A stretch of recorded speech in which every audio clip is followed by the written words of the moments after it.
ओम नमः शिवाय। नमस्ते। 24 जुलाई को गुरु पूर्णिमा पड़ रही है। ये तिथि, इसका हमारे जीवन में क्या महत्व है, इसको कैसे सेलिब्रेट करें और ये तिथि कब आती है, आज मैं इन्हीं सब विषयों को लेकर के आपसे बात करूंगी। तो इस बार जो 2021 में गुरु पूर्णिमा की तिथि पड़ रही है 24 जुलाई को रहेगी और इस तिथि का प्रारंभ 23 जुलाई को मॉर्निंग में 10:46 से शुरू हो जाएगी पूर्णिमा तिथि और 24 को सवेरे 8:06 तक रहेगी। चूँकि 24 को सूर्योदय के समय पे ये तिथि होगी, इसलिए पूर्णिमा की तिथि जो है वो 24 को ही मानी जाएगी और तिथि का प्रारंभ जो है वो 23 तारीख को हो जाएगा। तो जो ये अवसर है, इसको आप लोग गुरु से संबंधित जो भी पूजा वगैरह की जाती है वो सब आपको 24 तारीख को ही करना चाहिए, वो ज़्यादा सही रहेगा। हालांकि जो भी आपको पूजा पाठ व्रत करना है, ये सारी चीज़ें आप 23 को भी कर सकते हैं, लेकिन 24 चूँकि उस दिन सूर्योदय के टाइम पे ये तिथि पड़ेगी तो 24 का ज़्यादा महत्व रहेगा।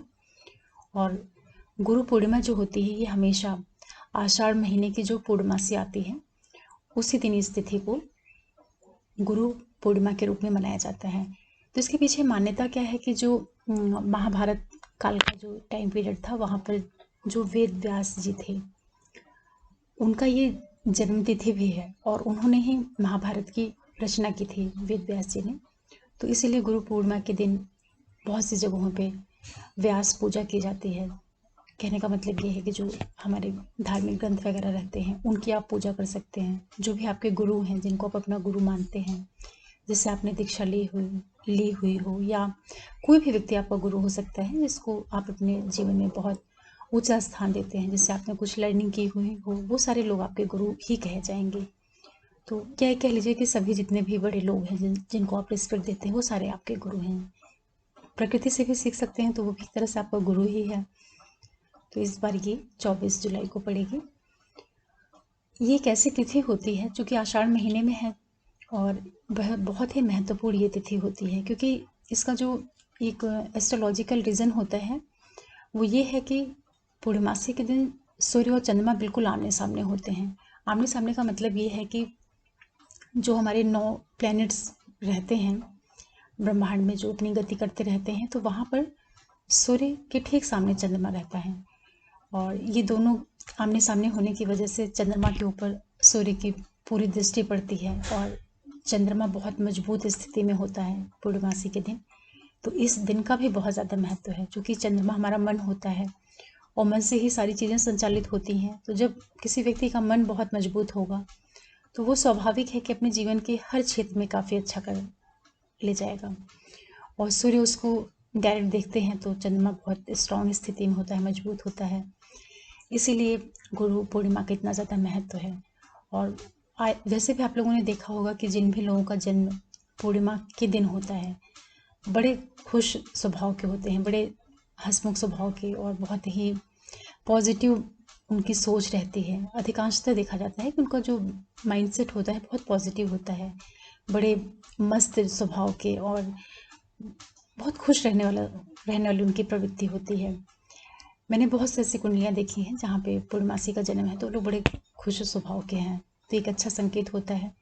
तो इस दिन जो भी आपके गुरु हैं उनकी आप पूजा कर सकते हैं, उनसे आशीर्वाद ले सकते हैं। और सबसे बड़ी चीज़ क्या है, इस तिथि का जो उपयोग है, आप लोग जिनकी कुंडली में गुरु खराब स्थिति में हो, गुरु कमजोर स्थिति में हो, पाप कर्तरी में हो गुरु, या गुरु नीच की स्थिति में बैठा हो कुंडली में, बहुत ज़्यादा गुरु नेगेटिव रिजल्ट दे रहा हो, या आर्थिक रूप से बहुत ज़्यादा तंगी हो, तो भी इस दिन का आप अपने लिए प्रयोग कर सकते हैं।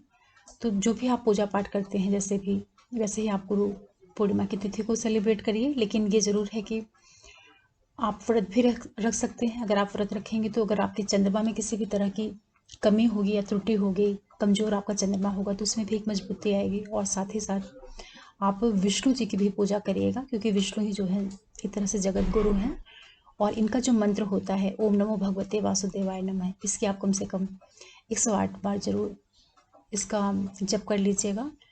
और गुरु की पूजा करेंगे आप तो इससे आपको बहुत लाभ होंगे, आर्थिक रूप से भी आपको काफ़ी राहत देखने को मिलेगी। और दूसरा क्या है कि गुरु के जो भी दोष होंगे आपके हॉरोस्कोप में, उसमें भी थोड़ा इम्प्रूवमेंट आ जाता है। तो ये तो सिर्फ एक तिथि है गुरु पूर्णिमा की। आप चाहें तो हर एक महीने में जो पूर्णमासी आती है उस दिन भी आप अपने चंद्रमा को भी मजबूत कर सकते हैं और गुरु को भी मजबूत कर सकते हैं। हालांकि चंद्रमा ऑलरेडी मजबूत होता है पूर्णिमा के दिन, लेकिन कुंडली में अगर आपकी चंद्रमा वीक स्थिति में है और आप पूर्णिमा का व्रत करते हैं, पूर्णिमा का व्रत क्या मतलब है कि आप चंद्रमा की पूजा कर रहे हैं, चंद्रमा की आराधना कर रहे हैं, उपासना कर रहे हैं, उसको जल अर्पित कर रहे हैं। रात्रि के टाइम पे जब पूरा चांद निकला होता है उस टाइम आप उसकी पूजा करिए और गुरु की भी आप आराधना करिए, उनके मंत्रों का जाप करिए। और जैसे सारे व्रत किए जाते हैं नॉर्मली, उसी तरीके से आप गुरु पूर्णिमा का भी व्रत कर सकते हैं। और पूजा पाठ करके आप उद्यापन करके जो भी फल मिष्टान वगैरह लोगों में बांटते हैं वो सब चीज़ें कर सकते हैं। तो मेरी इच्छा होगी कि आप लोगों को कम से कम गुरु पूर्णिमा जो तिथि आ रही है 24 जुलाई को, उसके बारे में आपको थोड़ी सी जानकारी मिल जाए। और आशा कर रही हूँ कि सभी लोग गुरु पूर्णिमा किसी न किसी रूप में ज़रूर मनाते होंगे। तो एक अच्छा ये अवसर है, इस दिन का आप लोग लाभ लीजिए और कोशिश करिए कि कम से कम मंदिर जा सके तो चले जाइए, नहीं जा सकते हैं तो घर में ही आप अपने जिस भी गुरु की आप पूजा करते हैं उनकी पूजा कर सकते हैं, या फिर आप विष्णु भगवान की भी पूजा कर सकते हैं, या जो भी आपके गुरु हैं, बहुत से लोग दीक्षा वगैरह लिए होते हैं तो आप उनकी पूजा आराधना कर सकते हैं। चलिए फिर मिलते हैं आप लोगों से, और बहुत बधाई आप लोगों को गुरु पूर्णिमा की। गुरु की तरीके से आपका जीवन जो है बहुत समृद्धशाली हो, ज्ञान से युक्त हो, हर एक तरह के निर्णयों को आप बहुत अच्छे से ले सकें और गुरु जैसी जागृति आपके अंदर आए। यही सब शुभकामनाएं मैं आप लोगों को दूंगी और फिर मिलते हैं किसी नए वीडियो के साथ। तब तक के लिए ओम नमः शिवाय, नमस्ते।